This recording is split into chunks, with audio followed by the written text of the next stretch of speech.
about money, or social media and money, or rather budgeting. The sinking moment when the rubber really hits the road and you walk into the CMO, CFO office or the client's office and you really have to sell the social media plan that you have put together. So the question is, what's the narrative that helps that? What are the metrics that will help you do that? And more importantly, what is that we could do in this room and beyond to make that entire process easier?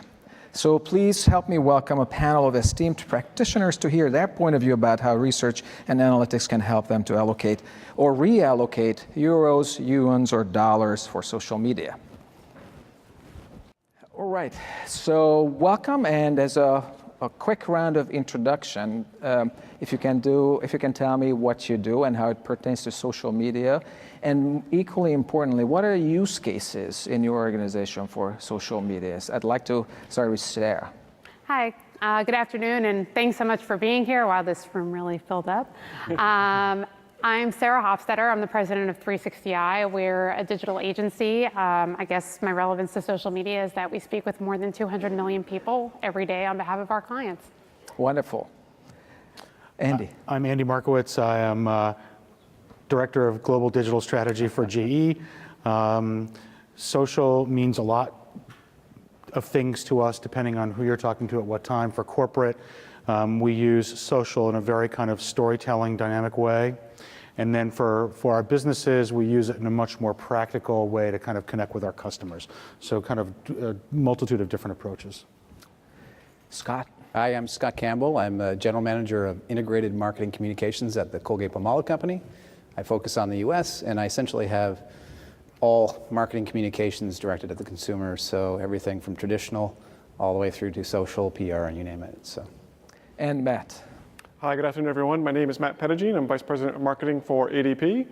You may not have heard of ADP, but you may have seen us. We are behind many people's payroll, probably in this room. We pay 24 million Americans in the US, 1 out of every 6. When we pay people, we move a lot of money. We move about $1.3 trillion to the US financial system every single year. So the B2B fit for social media might be kind of interesting for folks in the room, especially this audience. We use it for a lot of things, but the thing I'll talk about today is distribution of thought leadership. We have an entire research institute where we distribute thought leadership through social channels as well as through other pay-don't and earn methods.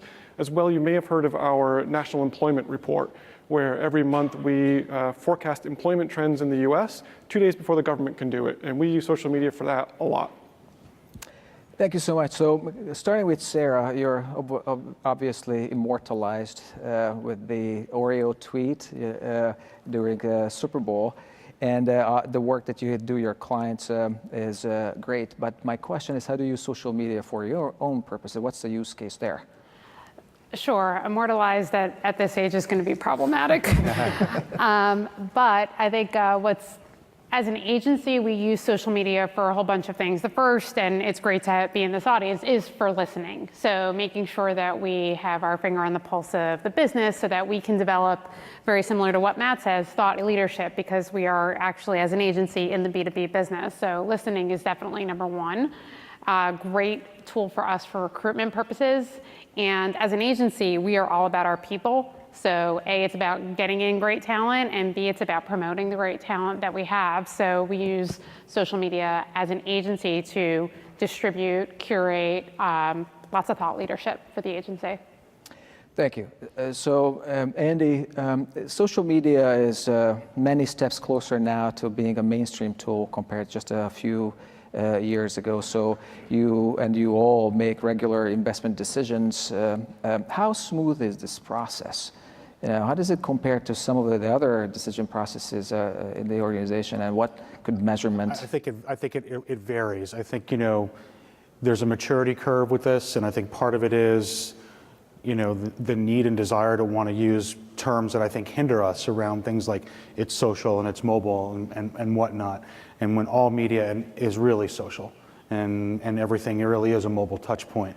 So for us, when we think about social, it's fairly easy for us at the corporate level because we're incredibly enabled by our CMO and by our group leader to get out and experiment. So we have, I think our group has tremendous courage to go out and really not ask the questions of what's the exact ROI, but use this as a storytelling mechanism to make GE more accessible. So for us, if you want to make GE more personal, if you want to make it more of a place where you can see the people behind the story, that type of work is, that type of story is easy to tell, and it is, social is obviously the place where you would tell those stories. For the businesses, it's really about, how do I get to a mechanism that helps me solve a business need.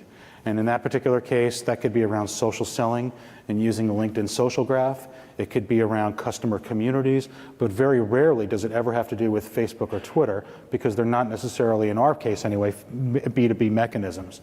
So we look at social as a term, as a way to solve a business problem for our businesses, and as a communication platform for corporate. But mostly, we're not engaged in huge media mix analysis on our spending. Solve a business problem, tell the story. It's bifurcated that way. So picking up on that, how about you and the B2C business? How does that conversation go with the CFO? So different, because return on investment is very much fundamental to everything we do. It's not always easy to get to the true ROI of every touch point. Obviously, marketing mix is, I think, like everyone else, catching up and dealing with some complexities that are not completely sorted yet. But I think the biggest thing in our business is everyone wants to do social. All our marketing across the groups is interested. They want to do it beyond, testing and learning and kind of experimenting, really deploying great resource against it. And we're often in my group, interestingly, which kind of owns digital, is asking people to really get the strategy right first. Figure out what it is you're trying to achieve with social, and let's choose the right tools. And social may or may not be the answer to your communications challenge, by the way. And really to make sure that we have a strategy in place first, and then figure out what we can measure, and if it's achieving that result. How about you? Yeah, so I think the panelists have given really good answers. I think I want to step back just a little bit and talk about the approach to social media, which I think we'll get into how we talk about this at the C-suite. So I think when people talk about social media, they jump right to the easy part, and it's the easy part that I call the offense. When you think about distributing posts, whether it's on LinkedIn or Twitter or Facebook or YouTube or Google+, whatever it is, I want to put information out. It's very company out to consumer. That's the offense. That's really, quite frankly, the easy part. Anyone can spin up a page and anyone can put up a post. And I think the hard part is more the defense. So what happens when you open that channel as a company, as a viable channel for communications, and you start saying something and people start saying something back? And how are you going to respond to that? Especially when you don't like what they're saying. Or maybe you have a response to it. How do you respond? Who responds? What are the playbooks? What do you follow? So all of a sudden this starts to snowball and get big, and chances are that conversation's already ongoing online. And so what we did was we found examples of where conversations were going online about things that weren't necessarily positive about the brand, things that we had very good responses for, but A, no one was listening, and B, no one was responding. So you take that, you show that to executives, and you say, this is what's going on online. Do you want to engage with this? These are our customers talking to us, and give real examples. And that got kind of the wheels turning. Then you can turn your attention more to the offense piece, which I think we've heard a couple of really good examples here around what's your business problem and how are we going to solve it. Social media may or may not be, to Scott's point, part of that mix. I think trying to push it in every single time and say, we're going to show the ROI of social media and kind of forcing it through, that's not a recipe for success. Really being strategic about what is the objective, how are we going to achieve it, and what role specifically is social media going to play in it. It may not be it's going to close the deal. It may not be that dollar. It may not put something into a cart.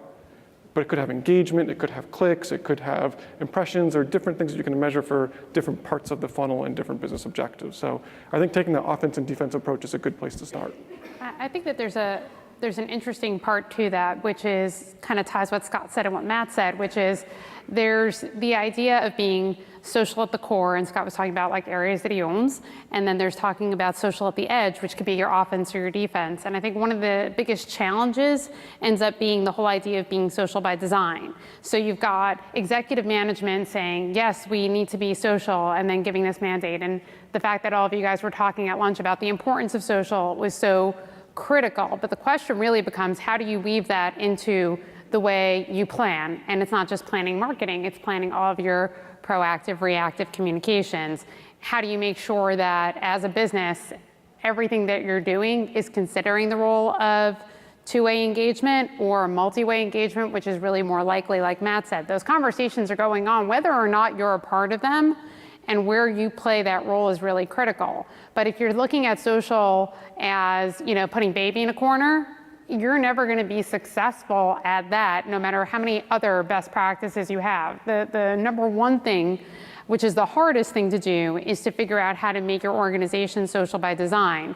And all of the companies, I guess except mine here on the stage, are companies that have been around for a really long time. So you guys have the much harder job, which is figuring out organizationally and dynamically, how do you figure out the role of social as it relates to comms planning, PR, listening, measurement, and a whole host of other things. So picking up on that, so where does social belong to in the organization? Do we have the final answer for that? Gosh, I mean, I'll start because I don't have to worry about that. Because the answer is it really depends on the way the organization is set up. And agencies more often than not end up organizing around the way large companies organize. And so that makes it really interesting because there is no final answer, at least not in my opinion. And so when you think through it, a lot of it is about where are, we actually classify our clients in two ways, leapers and steppers. Our clients don't know which ones they are. But you've got your steppers, which are the people that are just kind of going by whatever playbook worked before, and they are just working to get their rotation, advancement, whatever, and the risk-taking is not quite there. And then there are leapers, which are people who are looking at opportunities and saying, hey, where is their industry going? Where is their competitive set going? Or where is their new competitive set going? And they're willing to take risks because that will give them the kind of advancement that's necessary to move the business in this economy. If you put social media under steppers, you're never going to become social by design. You're going to end up in a very siloed, programmatic kind of environment. The goal is to figure out where the leapers are. If the leaper's sitting at the CMO level, great. If the leaper's sitting in the CFO level, great. Haven't seen that yet, but who knows? So I think it belongs to that. So I hear that unless the organization is social by design, it's destined to function less than perfectly. What do you guys think? Well, how do you see in your end? Yeah. But I think to piggyback on what Sarah said, I don't think when you ask that question, it makes it seem like it belongs in one place and only one place. And I think to piggyback on functional by design, it belongs throughout the organization, right? It touches sales, it touches recruiting, it touches IT, it touches internal communications, it touches marketing, right?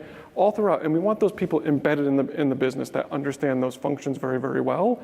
I think what's critical though is a centralized governance, where you all come back together and agree on standards for the entire company. So you have leaders in each of those groups that then they themselves come together and meet around a central governance structure. That I think is what's important too. That way it doesn't belong in one person or one group. Is it in marketing? Is it in sales?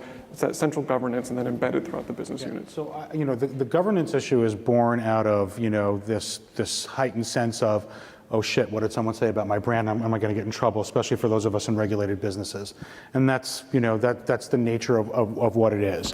Some businesses are born on third base, right? They're born this way, this is the way they operate. Others get there kind of through a near-death experience, right? Their business goes to the crapper, so to speak. Someone else is eating their lunch. What do they have to do to kind of turn it around? And then there's a third piece, which I guess would be some leapers, which would be people who really lead with courage and whatnot. Our premise at GE is business has gone social, right? It's not about social media. It's about social media marketing. It's not about, how can we get something viral, but how do we have the most impact and influence on the market that we want, whether it's influencers or whether it's customers. So I think the premise of some of this is about social media, versus social as a way to do business. And I think we have taken a little bit of a longer look at that and have kind of been able to kind of structure what we do with governance to a certain degree of how to organize social maturity throughout the organization. So we have a very stepped process along 7 key pillars on how to, kind of have a maturity range across digital and social. And in a business with long sales cycles and sort of very involved customers, I think it's very easy to see why it makes sense. But in another category where... Very different. So, when we get into social, anyone gets into social, particularly if it's at a company level, there's a deployment of resource that's managed from the top. When it's small brands in a house of many brands, the question is, how do you provide for that governance and that kind of infrastructure and support?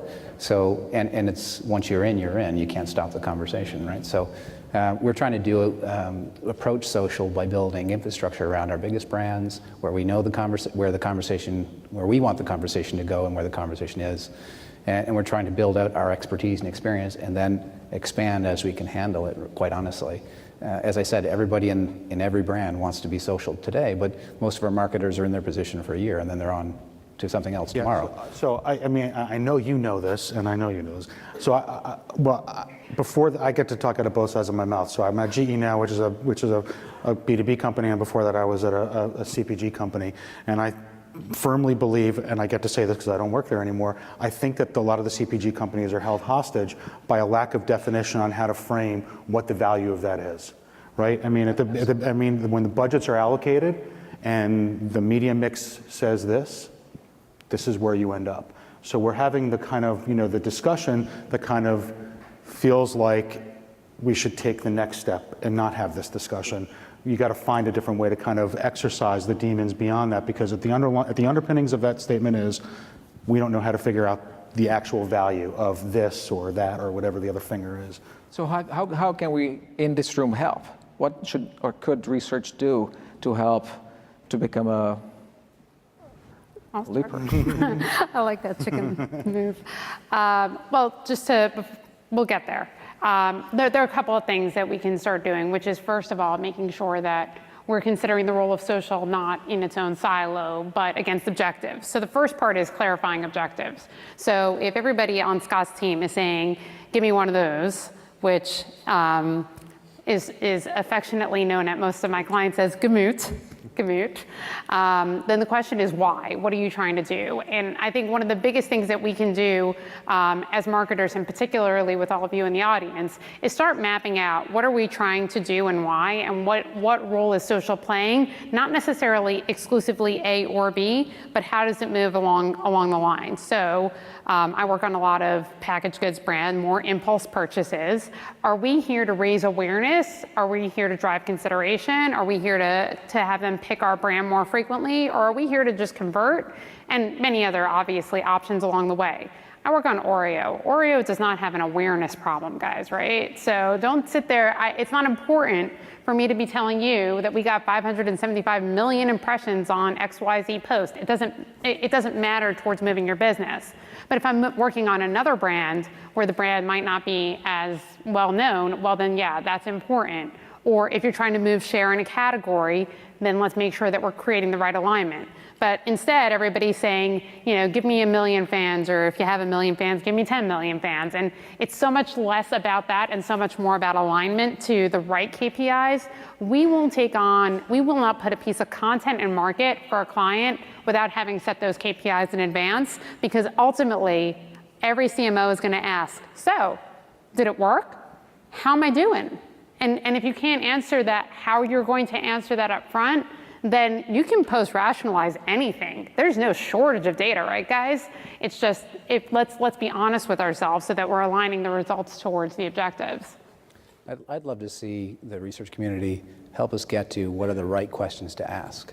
So our marketers will come up with questions or ways or KPIs, but quite honestly, there's such a richness in social media about understanding where the opportunities are and how to think your way through those kinds of things strategically and say, based on what we've been listening to and what we've been learning, here are the kind of things we want to do, and here are the things how we would like to measure that.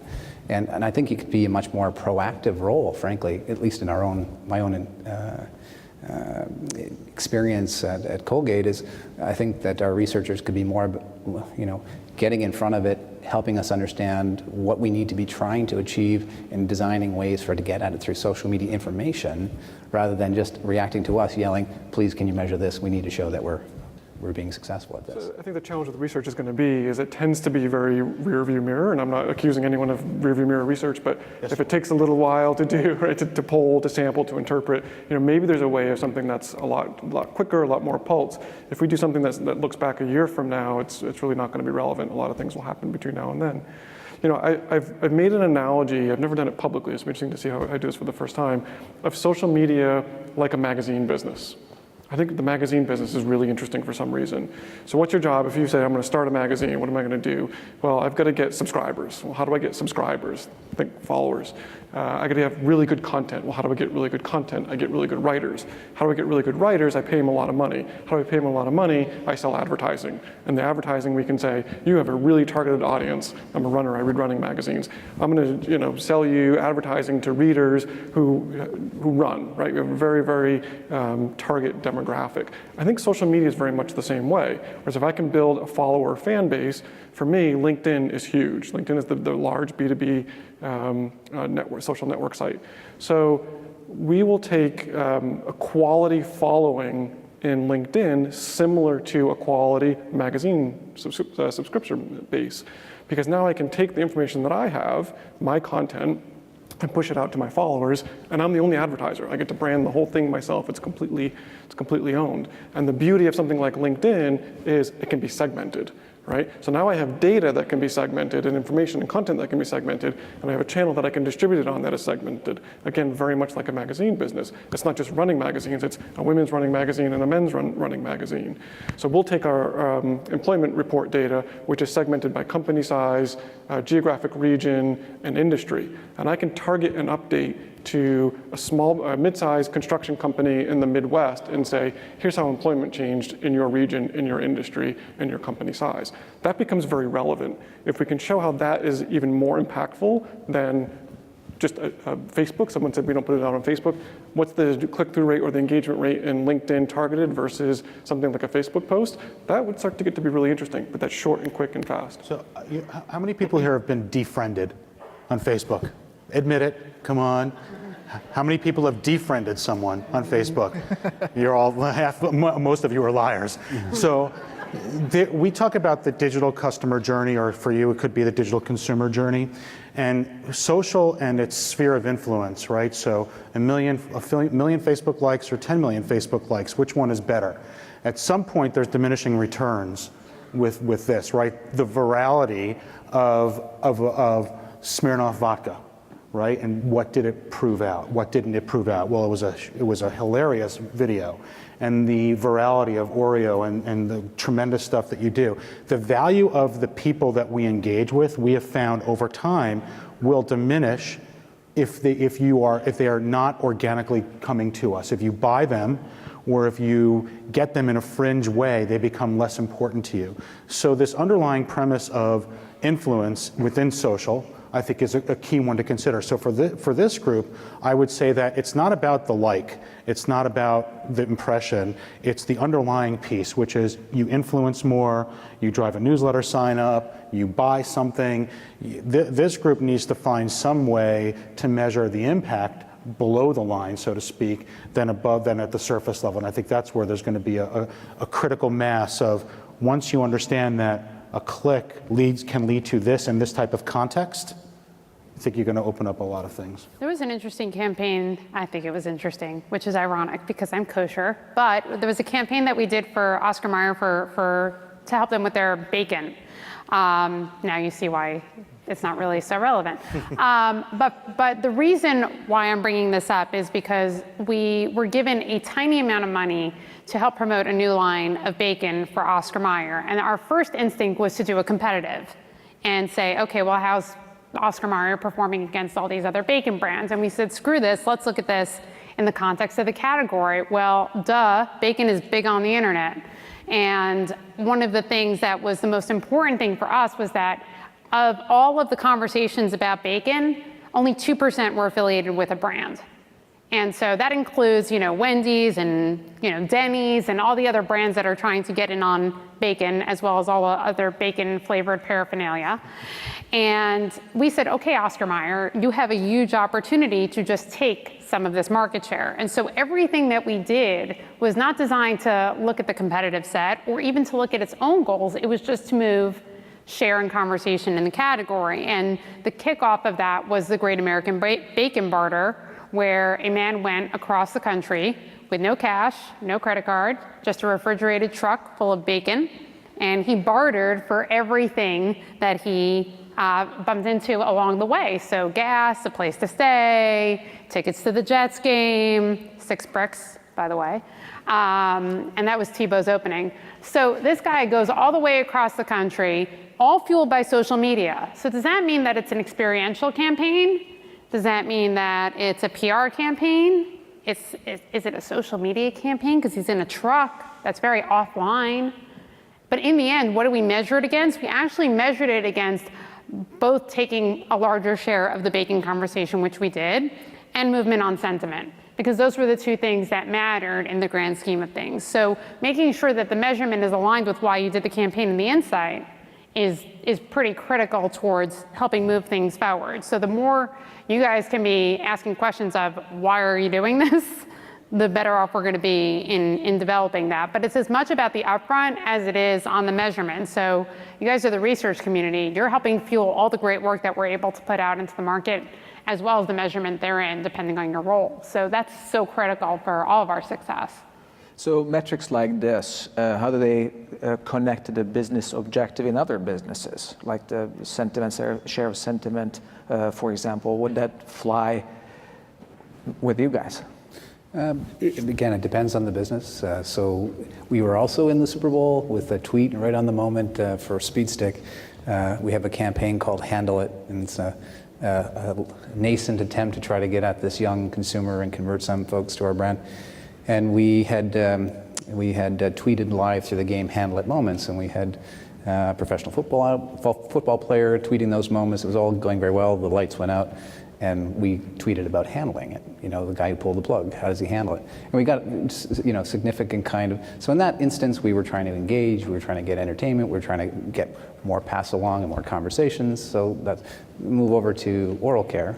And we track a whole host of different things. So I think in my business, it really does depend on the brand, the nature of the situation, and what we're trying to do. I don't know if that answers your question, but. Well, as long as it helps the business. Looks like we are running low on time, so I just wanted to thank you for your participation and invite you to help me thank this wonderful panel. Good. Thank you.